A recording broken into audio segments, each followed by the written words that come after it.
After our family reunion, I checked my bank account. It was wiped out. My dad scoffed. We needed it more. Shaking, I grabbed my bag and said, "Then you won't mind what happens next." As they laughed, a sudden bang shook the house. The door burst open and I was 32 years old, finally believing I'd escaped the relentless financial manipulation that had shadowed my entire childhood. But then, in one gut-wrenching morning after a family reunion, the cold, hard truth slammed into me. My parents, the very people who were supposed to protect me, had stolen $78,000 from my account. And my father's only response? A dismissive snort. "We needed it more than you." That moment, I swear, shattered any last illusion of family I still clung to. Growing up, my life was a constant dance around my parents' financial chaos. My dad, Robert, had a gambling problem, not just a habit, a full-blown addiction. Slot machines, card games, sports bets, illegal dogfights in abandoned warehouses, you name it, he was there. He'd disappear for days, sometimes coming back with a wad of cash and extravagant, fleeting gifts, but more often, he'd return defeated, desperate, eyes scanning for anything he could pawn. My mom, Diana, was his enabler. She worked as a bank teller of all things, but her paycheck evaporated faster than a puddle in the desert. "Your father just needs one good win," she'd assure me, her hand already rummaging through my room for spare change. "His luck is about to turn around." It never did. My earliest memory of their financial exploitation still burns. I was 6. I'd painstakingly saved every birthday dollar from my grandma, every quarter from my lemonade stand, every dollar from helping neighbors. It all went into a pink ceramic piggy bank, shaped like a ballet dancer. I loved the weight of it, the pride of knowing it was mine. Then, one night, I heard a crash from my bedroom. I walked in to find my dad standing over the shattered remains of my ballerina, coins clutched in his fist. "Just borrowing this, princess," he mumbled, not even looking at me. "Double your money by morning, promise." The money never came back. None of my subsequent piggy banks ever did, either. My allowance, when I actually received it, became a running joke. Borrowing from the Mandy Bank, my dad would declare, snatching the $5 meant to last me a whole week. By 16, I was a master at hiding money in places they'd never think to look. By 17, I had a secret bank account, cleverly opened under my Aunt Lisa's name. She was the only adult who saw what was happening. And by 18, I was out the door with a paltry $342 to my name and one ironclad promise to myself: I would never, ever depend on anyone again. Those first years of independence were brutal. I worked from 5 a.m. to 2 p.m. as a waitress, then rushed to a retail job until 10 p.m. I barely slept 4 hours before starting all over again. Community college classes crammed into the tiny gaps between shifts. I lived in a studio apartment with 4 other girls, each of us staking out a corner, sharing a single bathroom with the entire floor. But through sheer, bloody-minded determination, I maintained a 3.8 GPA while working 70-hour weeks. A marketing internship during my junior year became my lifeline. My boss, Vivian, saw something in me I barely recognized myself. She mentored me, got me a paid position, and wrote a glowing recommendation that landed me an entry-level marketing job right after graduation. For the next decade, I climbed. Junior copywriter to content strategist, campaign manager to department lead. Every promotion brought not just more money, but more financial discipline. While my colleagues bought flashy new cars and took exotic vacations, I stayed in my humble one-bedroom apartment, drove my reliable old sedan, and poured every spare dollar into savings and investments. Last year, at 31, it all culminated, senior marketing director at one of Seattle's largest firms. My salary doubled. For the first time, I could finally breathe when it came to money. That $78,000 in my savings account wasn't just cash. It was my freedom. The down payment for the house I'd already picked out. The solid foundation of the secure life I had built, inch by painful inch. Throughout these years, my relationship with my parents was strained but civil. They'd call when they needed money, and for a while, I provided it, foolishly hoping to earn their approval. Just until payday, they'd promise. Just to cover the electric bill. The loans were never repaid, and the requests just grew larger. 3 years ago, after I lost $5,000 to them for emergency medical bills that I later found out funded a gambling trip to Atlantic City, I finally drew a line in the sand. No more money. No more bailouts. No more enabling. Their response was exactly what I expected. I became the cold daughter, the selfish one who abandoned her family, the ungrateful child who forgot where she came from. Monthly calls devolved into quarterly texts, then into near silence. When the invitation to the family reunion arrived last month, I almost tossed it. 3 years of minimal contact had given me space to heal. My therapist, Dr. Winter, suggested attending, but with strong boundaries, might provide closure. You can engage without being vulnerable, she advised. Observe rather than participate. So, against my better judgment, I confirmed my attendance. One weekend. One chance to see if any real family connection remained. Maybe time and distance had changed them. Maybe they had grown as I had. How desperately I wanted to believe we could be a normal family. How completely that hope would betray me. I arrived at my parents' house on a Friday evening in June, and immediately my stomach clenched. Renovations. Everywhere. The shabby bungalow of my childhood now boasted fresh siding, a wraparound porch with chic wicker furniture, and professional-grade landscaping. When I commented, my mom waved it off. Your father's been doing handyman work for neighbors, honey. You know how clever he is with repairs. I did know. Clever enough to jury-rig solutions that always, without fail, crumbled within weeks. These renovations screamed skilled contractors and serious money. The inside was the same story: gleaming new hardwood floors, brand new kitchen appliances, a massive 70-inch television dominating the living room. For people who regularly called me, pleading for help with utility bills, they were living surprisingly well.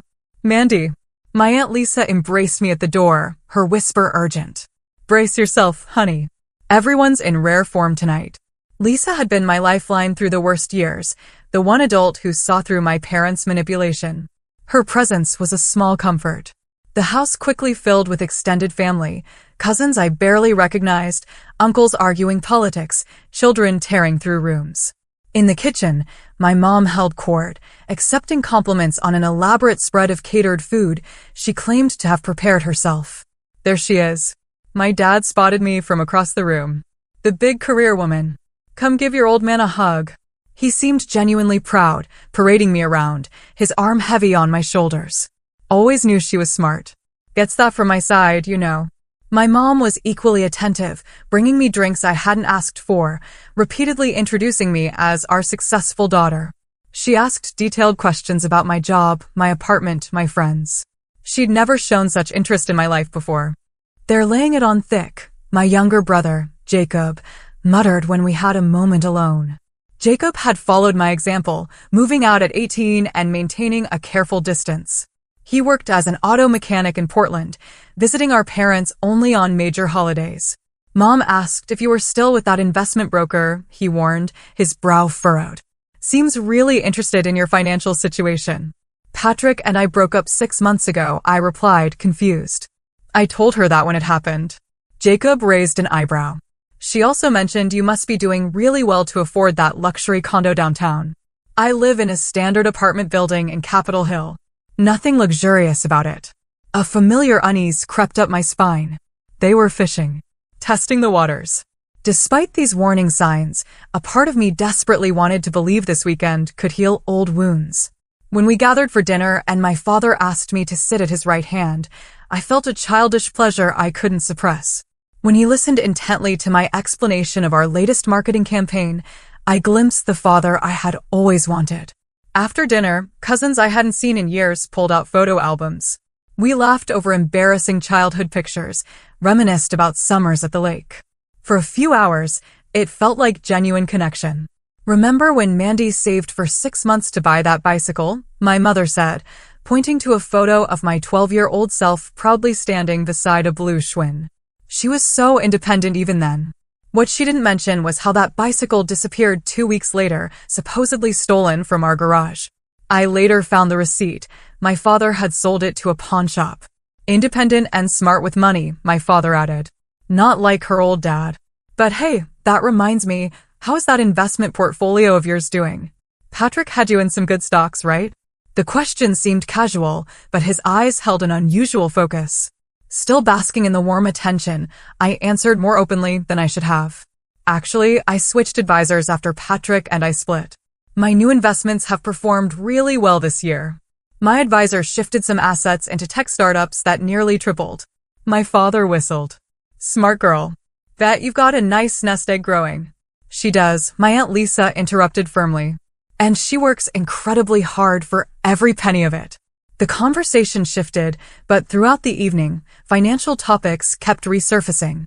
How much did marketing directors make these days? Was I planning any big purchases soon? Had I considered helping Jacob with his student loans? By midnight, utterly exhausted from constant vigilance, I excused myself to the guest room. I placed my purse with my wallet and phone in the bedside drawer, a habit from years of protecting my belongings. Before sleep claimed me, I felt something I hadn't experienced in my parents' home for decades, a fragile hope that perhaps we could build something resembling a healthy family relationship. That hope would not survive the morning. I woke at 7:30 the next morning to my phone buzzing with transaction alerts. Half asleep, I opened my banking app, expecting the usual coffee shop purchase or streaming service renewal. Instead, I froze at the balance displayed, $837.22. Yesterday, that account had contained $78,837.22. My first thought was a technical glitch. I closed the app, cleared the cache, and reopened it. The balance remained unchanged. Heart pounding, I checked my transaction history. A series of transfers had drained the account, all processed between 2 and 4 in the morning. All authorized from an unknown device. Still in my pajamas, I called the bank's fraud department, pacing the small guest room while on hold. When a representative finally answered, the conversation destroyed any hope of an easy resolution. Yes, Miss Carter, we do show several large transfers from your savings account last night. I didn't authorize those transfers. I insisted. It must be fraud. According to our records, the transfers were authorized using your correct password and the authentication app on your registered device. The accessing IP address shows. She paused. The location appears to be your current location according to our records. My blood ran cold. Can you tell me exactly where the transfers went? Several different accounts. The largest was to a Robert Carter. Is that name familiar to you? My father. My own father had somehow accessed my accounts and drained my savings while I slept under his roof. I ended the call and frantically searched my purse. My wallet appeared untouched. But when I checked my secondary phone compartment, where I kept a small notebook with account information, I noticed subtle differences in how items were arranged. Someone had gone through my bag. Memories from the previous evening flashed through my mind. My mother insisting on taking my jacket to hang it properly. My purse left briefly in the living room when Lisa called me to see something in the garden. The unusually deep sleep I had fallen into after the single glass of wine my mother had pressed upon me. They had planned this. The entire reunion. The unusual warmth. The pointed questions about my finances. All leading to this betrayal. The physical symptoms hit me then. My hands trembled so badly I dropped my phone. Nausea drove me to the bathroom, where I retched painfully. Sweat beaded on my forehead despite the cool morning air. $78,000. My house down payment. My emergency fund. My security. A text message from my cousin Ellie popped up. Thanks for the amazing gift. How did you know I wanted this exact laptop for college? Uncle Rob said you insisted on helping with my education. Then another from Uncle Thomas. Generous of you to contribute to the family vacation rental. Rob says you're covering half. And finally, from my brother, Mandy, call me ASAP. Something is wrong. Mom and Dad are suddenly flushed with cash, buying everyone gifts. I called Jacob immediately, struggling to keep my voice steady as I explained what happened. I knew it, he said, his voice tight with anger. They've been planning this for months. Dad told me last week they were expecting a windfall soon. I thought maybe he'd actually gotten a decent job. Mandy, I'm so sorry. Did you know they would do this? I asked, needing to be certain. No, God, no. I would have warned you. But I knew something was off about this whole reunion. They've never cared about family gatherings before. As we spoke, I heard activity downstairs. Laughter. The clink of dishes. My parents and remaining family members having breakfast, as if they hadn't just committed theft against their own daughter. $78,000, Jacob. Everything I saved for my house down payment. Years of work. How could they do this? Because they don't see it as yours, he replied softly.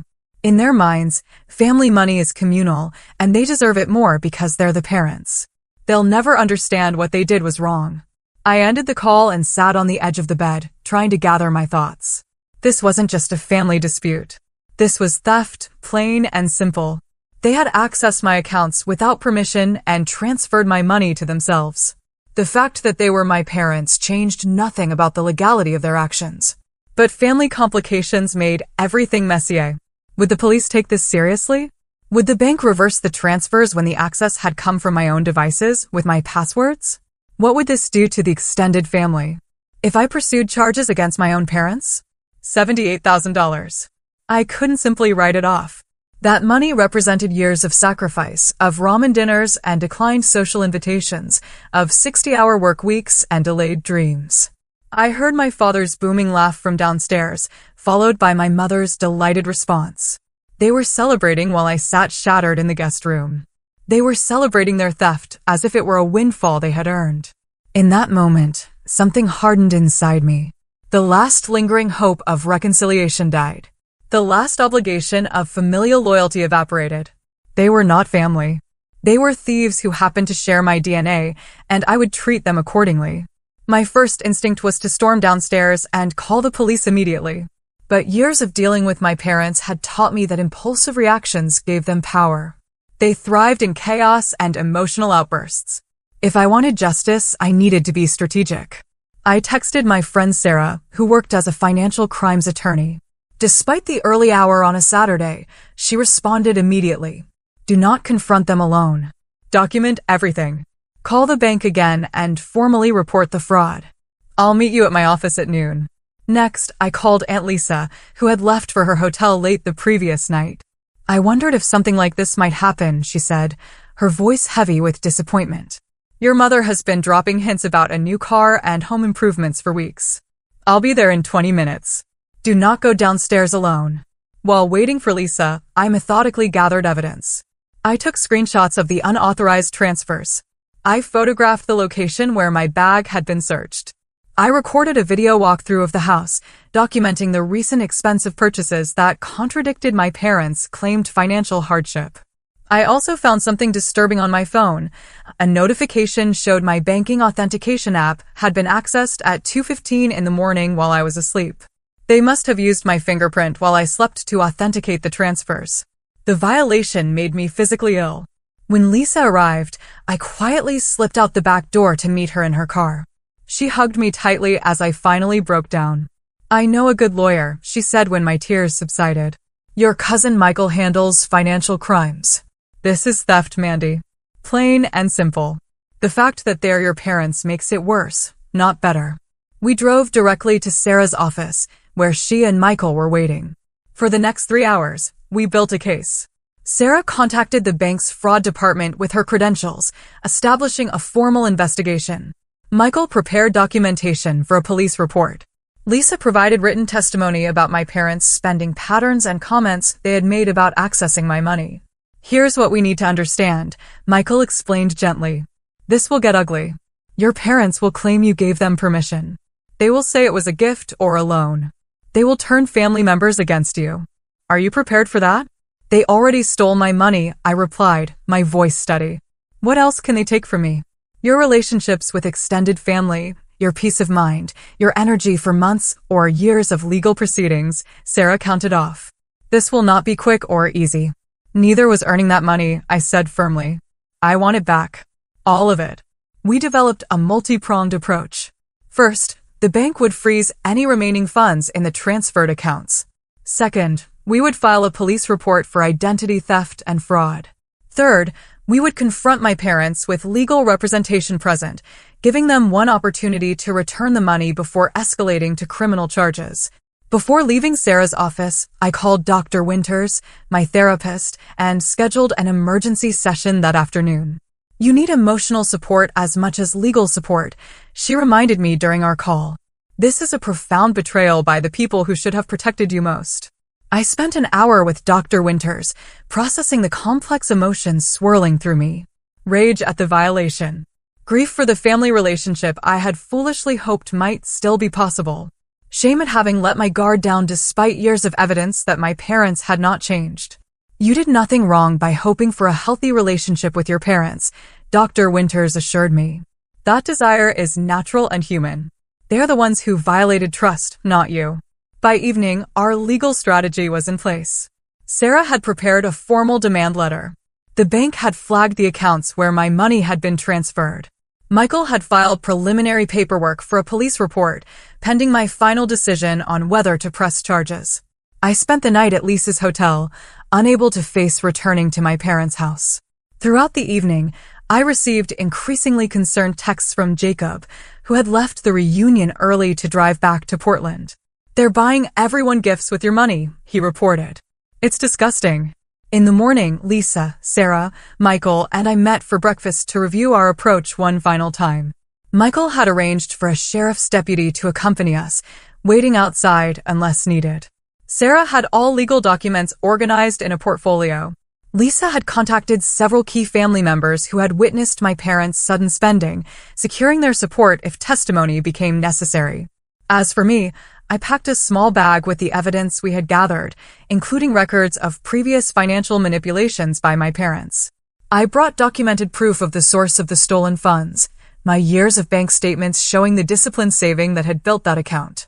I carried printouts of text messages where my parents had previously borrowed money with promises of repayment that never materialized.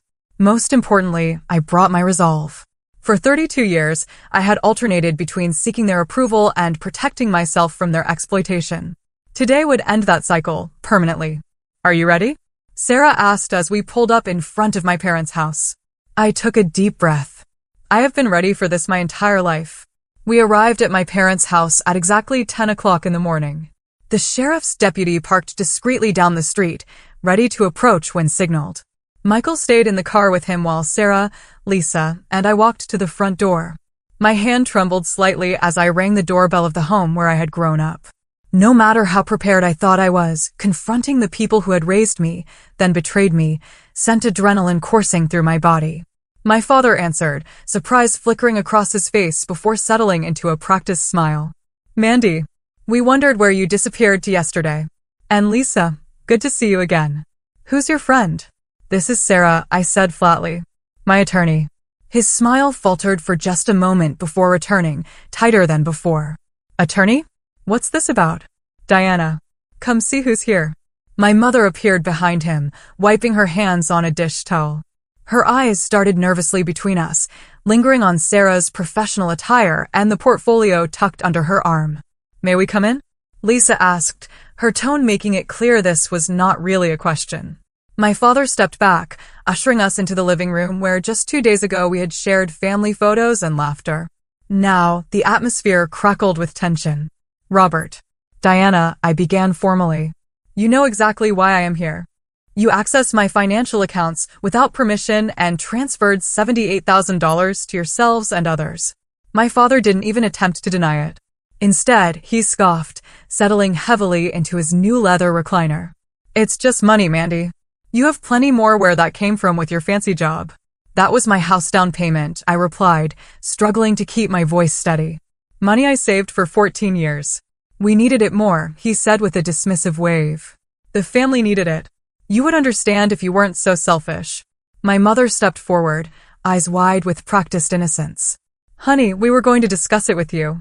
We just knew you would say no if we asked first." "You always say no these days because you never repay what you borrow," I countered. "That is theft, not borrowing. We gave you life," my father snapped, his facade of joviality evaporating. "Everything you have comes from us. That makes it family money." Sarah stepped forward, opening her portfolio. "Mr. and Mrs. Carter, I represent Mandy in this matter. What you have described is not how the law views parent-child relationships or financial obligations. You have committed identity theft, bank fraud, and grand larceny." My mother's eyes filled with tears. "How could you bring a lawyer against your own parents after everything we've done for you? What exactly have you done for me?" I asked quietly. Stolen my childhood savings? Taken the bicycle I bought with my own money? Borrowed thousands you never repaid? Or are you referring to accessing my accounts while I slept in your home as a guest? You ungrateful little, my father began, rising from his chair. I have documented everything, I interrupted, my voice sharp. Every unauthorized transfer, every account where my money was sent, every purchase you have made since stealing it. The bank has already frozen the remaining funds. My father's face flushed red. You can't prove anything. You stayed in our house. Maybe you gave us your passwords. Maybe you authorized those transfers yourself and now you're having regrets. Actually, Sarah interjected, the transfers occurred between 2 and 4 in the morning while Mandy was asleep. The authentication was completed using her fingerprint while she was unconscious, possibly after being given something to ensure deep sleep. That elevates this to a more serious category of crime. My mother's tears dried instantly. You've always been dramatic, Mandy. Always exaggerating. No one will believe you over us. The evidence speaks for itself, Lisa said. And I will testify to your comments about accessing Mandy's accounts, Diana. So will others who heard you discussing it. You have a choice, I said, reaching for my bag where we had placed the legal documents. Return my money in full by tomorrow, or I press charges for theft and fraud. My father laughed, a harsh sound entirely lacking humor. Go ahead. See how that plays with the family when you drag your own parents to court. Who do you think they'll side with? The daughter who abandoned her family or the parents who sacrificed everything for her? Then you won't mind what comes next, I said, my hand still on my bag. My parents exchanged glances, then both laughed dismissively. At that precise moment, a loud bang shook the house as the sheriff's deputy knocked firmly on the front door. My father's laughter died abruptly. The door flew open as Michael entered with the deputy, legal papers in hand. Robert and Diana Carter, the deputy asked, though it was clearly a formality. I have here an emergency order freezing your assets in connection with a fraud investigation. My father jumped to his feet. This is ridiculous. You can't just barge into my home. Actually, sir, I can. I have a warrant related to this financial crimes investigation. The deputy handed him the document. These accounts have been flagged for suspicious activity consistent with identity theft and unauthorized transfers. My mother began to cry again, this time with genuine fear in her eyes. Mandy, how could you do this to us? We are your parents. Parents do not steal from their children, I replied steadily. They protect them. The confrontation escalated quickly. My father's indignation turned to rage, then to panic as he realized the seriousness of the situation. My mother alternated between pleading and accusing, claiming I had always been selfish, always been cold, always misunderstood them. As the deputy explained the legal process that would follow, the front door opened again. My Aunt Ruth and Uncle Thomas entered, having arrived for the weekend barbecue my parents had planned to celebrate their windfall. What is going on here? Ruth asked, taking in the scene with confusion. Your brother stole $78,000 from Mandy's accounts, Lisa explained bluntly. Now he's facing the consequences. The look of shock on their faces confirmed they had not known the source of my parents' sudden generosity. Uncle Thomas turned to my father, disbelief etched across his features. Rob, tell me this is not true. Tell me you did not steal from your own daughter. My father's silence was answer enough. As more family members arrived for the planned celebration, the scene became increasingly chaotic. Some defended my parents out of reflexive family loyalty. Others, hearing the details, stepped back in horror. My cousin Ellie tearfully offered to return the laptop purchased with my stolen money. Jacob arrived, having driven through the night from Portland, and stood firmly by my side. Throughout it all, I maintained the calm certainty that had come with my decision. This was not about revenge. It was about justice. It was about finally breaking the cycle of exploitation that had defined our relationship for decades. By afternoon, my parents faced a stark reality. Their accounts were frozen. Their recent purchases were documented as evidence. Family members who had received gifts were returning them, horrified to learn they had been bought with stolen money. The facade of generous parents had crumbled, revealing the truth they had hidden for years. This is not over, my father threatened as we prepared to leave. Family does not do this to family. You are right, I agreed, meeting his gaze directly. Family does not do this to family. Remember that the next time you consider stealing from your daughter, We left them standing in their renovated living room, surrounded by the material goods they had valued more than their relationship with their own child. As painful as the confrontation had been, with each step away from that house, I felt a weight lifting from my shoulders. For the first time in my life, I had refused to be their victim. The weeks following the confrontation unfolded in a blur of legal proceedings, emotional processing, and practical adjustments. The immediate financial impact was significant. While the bank had frozen my parents' accounts, recovering the money proved complicated. Some had already been spent. Other portions had been transferred to relatives who had unknowingly accepted gifts purchased with stolen funds. Michael guided me through filing a formal police report, which resulted in my parents being charged with identity theft and financial fraud. The prosecuting attorney warned me the case could take months to resolve, especially if my parents fought the charges. "They will fight," I told him with certainty. Admitting guilt would mean admitting they were wrong. They're incapable of that. Sure enough, my parents hired a defense attorney who specialized in family financial disputes. Their defense strategy emerged quickly. They claimed the money had been a gift, that I had given them my passwords voluntarily, that this was nothing more than a daughter having regrets about helping her struggling parents. The family fractured along predictable lines. Some relatives, particularly those who had benefited from my parents' temporary wealth, stood firmly with them. Others, who had witnessed their manipulative behavior over years, supported me. The family group chat exploded with accusations, my character being questioned by people who barely knew me. "How could you put your own parents through this?" my cousin Ryan demanded when he encountered me at the courthouse. "Over money? Is that all family means to you?" "This is not about money," I replied. "This is about trust, respect, and boundaries." They violated all three. Aunt Lisa became my rock during this period. She opened her home to me when I needed escape from the constant stress. She attended every legal proceeding, her silent presence a reminder that not all family relationships were toxic. Jacob struggled with his own complicated emotions. While he supported my decision to pursue legal action, the reality of potentially seeing our parents convicted of crimes weighed heavily on him. "I keep thinking about Dad teaching me to ride a bike," he confessed during a late-night phone call. "About Mom making soup when I was sick." Were those moments real, or just more manipulation? "Both can be true," I told him. "They can have loved us and still treated us terribly. We can remember the good moments without excusing the bad ones." Professionally, the situation created unexpected challenges. I had to take emergency leave to deal with legal proceedings, explaining the situation to my boss in humiliating detail to justify my absence during a crucial campaign launch. Vivian, my mentor-turned-supervisor, was unexpectedly supportive. "Family financial abuse is more common than people realize," she told me. "Take the time you need. Your job will be waiting." My financial security, so carefully built over 14 years, had been shattered overnight. While I had other investments and my steady income, the loss of my house down payment meant delaying that dream indefinitely. I moved money from my remaining accounts to a new bank, implementing enhanced security measures, including biometric verification that couldn't be accessed while I slept. The mental health toll proved perhaps the most significant aftermath. Despite weekly sessions with Dr. Winters, I struggled with trust issues that affected every relationship. I became hypervigilant about my finances, checking accounts multiple times daily. Sleep eluded me as I replayed the betrayal in endless loops. "What you are experiencing is trauma," Dr. Winters explained. "Being victimized by parents creates a unique kind of injury because it violates our most fundamental trust." Social media became a battlefield I had not anticipated.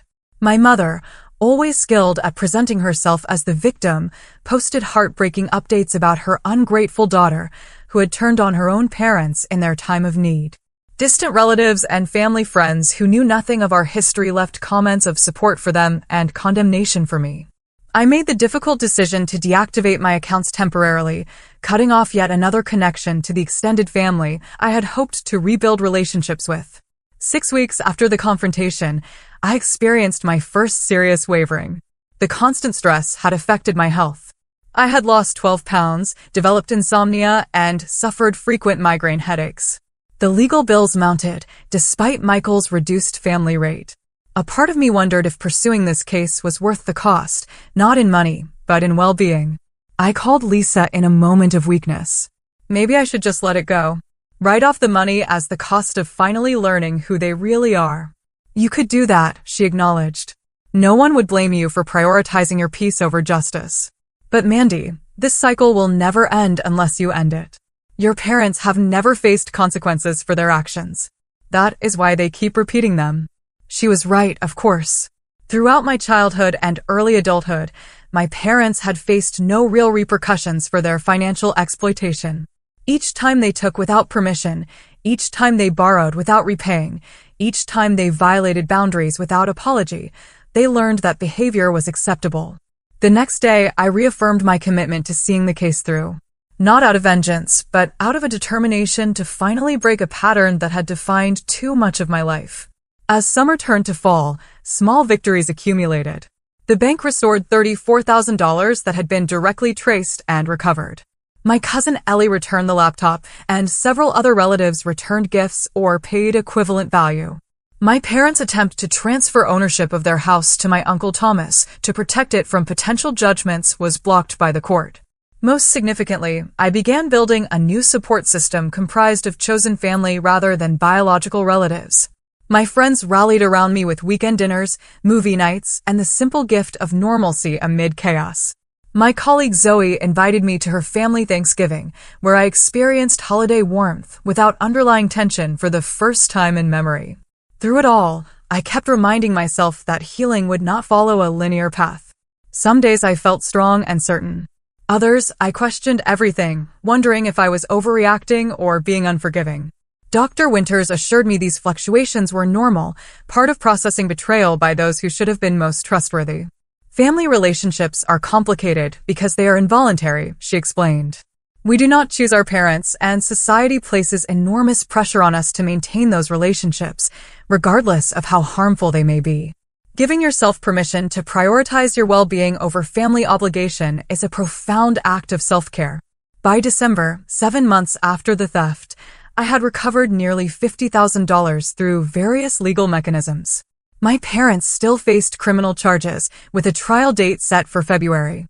The family remained divided, though several relatives who had initially sided with my parents had quietly reached out after learning more details of their actions. The most unexpected development came from Jacob, who had processed his own childhood experiences through therapy and emerged with clarity I still sometimes lacked. They will never change, he told me over coffee during a rare in-person visit. But we can. We can build something better, something healthier, not with them, but with each other and the people we choose to call family. For the first time since the theft, I felt genuine hope for the future. Not the naive hope that had led me to attend the family reunion, but something stronger and more resilient. Hope built on the foundation of self-respect and boundaries I had fought so hard to establish. 1 year after discovering the theft, I stood in the courtroom as the judge delivered the final ruling in our case.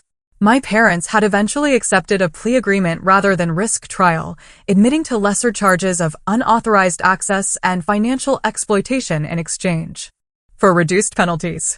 The court ordered full restitution of the stolen funds, plus interest, totaling $84,620. My parents were sentenced to 3 years probation, mandatory financial counseling, and 200 hours of community service. The conviction would remain on their records permanently. As they left the courtroom, my mother attempted one final manipulation, approaching me with tears streaming down her face. We only wanted what was best for the family, she insisted. Someday, you will understand what it means to sacrifice for people you love. I looked at this woman who had given me life, then spent decades taking pieces of it back. I already understand sacrifice, I replied quietly. I sacrificed the fantasy of having parents who put my well-being above their desires. That ends today. My father did not speak to me at all. His eyes, so like my own, held only resentment as he followed my mother out of the courtroom. That silent exit marked the end of our relationship more definitively than any legal judgment could. The decision to permanently cut contact with my parents did not come easily. Society expects endless forgiveness for family, regardless of harm inflicted.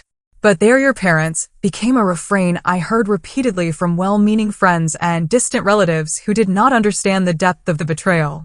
Dr. Winters helped me navigate this complex terrain. Forgiveness and reconciliation are not the same thing, she explained. You can forgive someone without allowing them back into your life.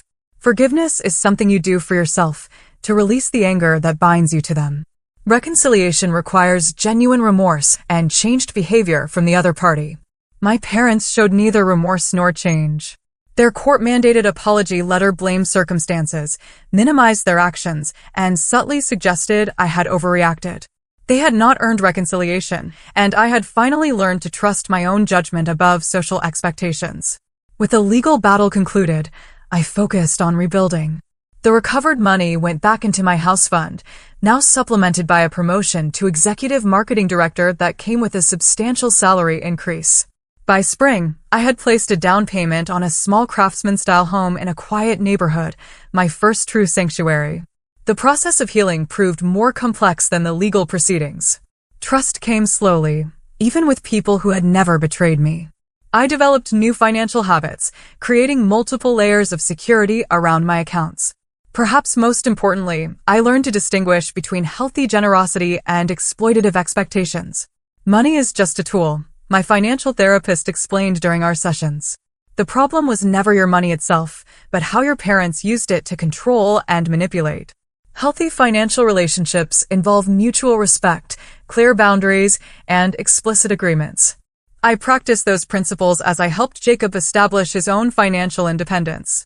When he decided to open his own auto repair shop, I invested as a silent partner with clearly documented terms. Our business relationship strengthened our sibling bond rather than complicating it. Aunt Lisa remained a cornerstone of my chosen family, our Sunday brunches becoming a tradition I cherished. "You remind me of myself at your age," she told me once, "building a life on your own terms despite what the family expected." "I am proud of you, Mandy." Her words healed something profound within me. The approval I had fruitlessly sought from my parents for decades meant nothing compared to the genuine pride from someone who truly saw me. My circle of chosen family expanded gradually. Zoe and her husband included me in holidays and celebrations. My colleague Trevor, who had provided unwavering support during the legal proceedings, eventually became more than a friend. Our relationship progressed slowly as I learned to trust again, his patience never wavering as I navigated my lingering trust issues. Perhaps the most surprising development came through my work with a support group for survivors of family financial abuse. Sharing my story helped others recognize patterns in their own families, while hearing their experiences validated my decision to prioritize my well-being over familial obligation. "You gave me permission to protect myself," one group member told me. "If you could stand up to your parents after 32 years, I could finally tell my brother to stop using my credit cards." 2 years after the theft, I celebrated my 34th birthday, surrounded by people who loved me without conditions, who supported me without exploitation, who respected my boundaries without resentment. Looking around at these faces, I realized I had created something my biological family could never provide, relationships built on mutual respect rather than obligation. The deepest lesson I learned through this painful journey was that family is defined by behavior, not blood. My parents gave me genetic material and basic survival, but they never gave me the unconditional love and protection that defines true parenting. The people who earned the title of family were those who demonstrated love through respect, support, and celebration of my independence. I still occasionally encounter well-meaning people who insist I should reconcile with my parents. "They won't be around forever," they caution. "You'll regret not making peace." What these people fail to understand is that I have made peace, not with my parents, but with myself. I have made peace with the reality that some relationships cannot be healed because one party refuses to acknowledge the harm they've caused. I have made peace with prioritizing my well-being over social expectations. I have made peace with creating my own definition of family. The money was recovered. The house was purchased. The legal case was closed. But the true resolution came in recognizing my own worth and refusing to accept less than the respect I deserved, even from the people who brought me into this world. Family is not who you come from. It is who you choose, who chooses you in return, and who proves that choice through actions, not mere biology. In building my chosen family, I found the security and belonging my parents could never provide. That is a lesson worth every painful step of this journey.